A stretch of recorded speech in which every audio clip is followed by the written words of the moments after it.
सन्माननीय उद्धवजी, सन्माननीय आदित्यजी आणि बाळासाहेबांच्या कुटुंबानं बद्दल माझं कधीच एक शब्द अवाक्षर जाणार नाही गेलेला. सन्माननीय उद्धवजी, सन्माननीय आदित्यजी आणि बाळासाहेबांच्या कुटुंबानं बद्दल माझं कधीच एक शब्द अवाक्षर जाणार नाही गेलेला नाही. पण दुर्दैवानं माझी इंटरव्ह्यू छापले तुम्ही.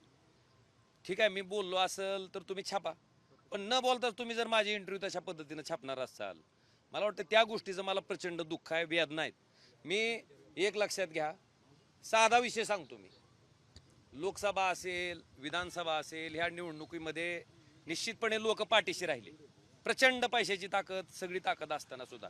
पण ज्या स्थानिक स्वराज्य संस्थेच्या निवडणुका झाल्या, तुमच्या माहितीसाठी माझ्या लोकसभा कार्यक्षेत्रामध्ये जेवढ्या पंचायत समिती आहेत, जेवढ्या नगरपालिका आहेत, त्या सगळ्या ठिकाणी अख्ख्या लोकसभेत एक सुद्धा पंचायत समिती माझी निवडून येऊ शकली नाही.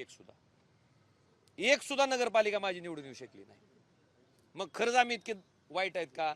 मी असेल, आमदार कैलास पाटील असतील, प्रवीण स्वामी असतील, सोपल साहेब असतील, आम्ही 24 तास लोकांसाठी देतो. तुम्ही लोकांना विचारा, मी म्हणतोय म्हणून माझ्या शब्दावर विश्वास ठेवू नका. आम्ही लोकांसाठी उपलब्ध आहेत का नाहीत?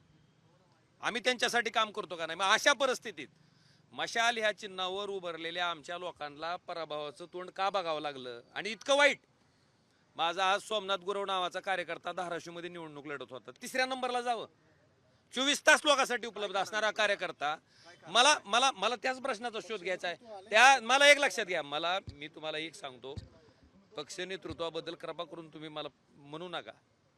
शेवटी आमच्या कामावरच मतं टाकणार होतो ना तुम्ही, पण का आम्हाला फेटाळलं? का आमची हेटाळणी, आमच्या कार्यकर्त्याची हेटाळणी का झाली? आणि एक लक्षात घ्या, की प्रश्न आहे माझ्या मनाला, त्या लाखो कार्यकर्त्याला प्रश्न आहे की बाबा, आम्ही निष्ठावंत होतो, आम्ही तुमच्यासाठी उभारलो होतो, आम्ही काम, बरं असं काय ड्रग डीलर आणून उभा केला नव्हता मी. माझा माणूस गुन्हेगारी पार्श्वभूमी असणारा नव्हता, लोकांसाठी काम करणारा होता, लोकांसाठी झटणारा. आणि ऐका, असं सगळं असताना आमच्या लोकांना पराभवाचं तोंड पाहावं लागलं, ही वस्तुस्थिती आहे. आणि म्हणून मला त्याच्याबद्दल काय म्हणायचं नाही, पण त्याचा शोध मला घ्यायचा आहे. आणि मी आज तुम्हाला एवढंच सांगतो की जो काही निर्णय घ्यायचा आहे, मी आज चर्चा करून घेतो. गेल्यानंतर हे सगळं बदलेल असं वाटतं का? मी अरे माझा निर्णय तर होती, पुन्हा विचार मला. जनरल कार्यकर्ते आलेले मी आता बोललो. आणि किती वाजता बैठक आहे म्हणाले? साहेब, साधारण किती वाजता तुम्ही बोलणार आहे तिथं माध्यमांशी? 4 वाजता. 4 वाजता. तुम्हाला सिक्युरिटी वाढवली का साहेब? मला एक मिनिट, मला सिक्युरिटीची गरज नाही. मी तुम्हाला आज सांगतो, मी माणसातला माणूस आहे. सामान्य माणसानं माझं नेतृत्व घडवलंय, सामान्य माणसामधला माणूस आहे. आणि ऐका, मला बिलकुल चिंता नाही त्याची. लोक मला ओळखतात, मी लोकांना ओळखतो.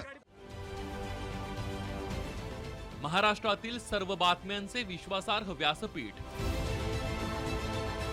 सकाळच्या सर्व सोशल मीडिया प्लॅटफॉर्मला लाईक, फॉलो आणि सबस्क्राईब करा. तसंच सर्व नोटिफिकेशनसाठी बेल आयकॉन प्रेस करायला विसरू नका.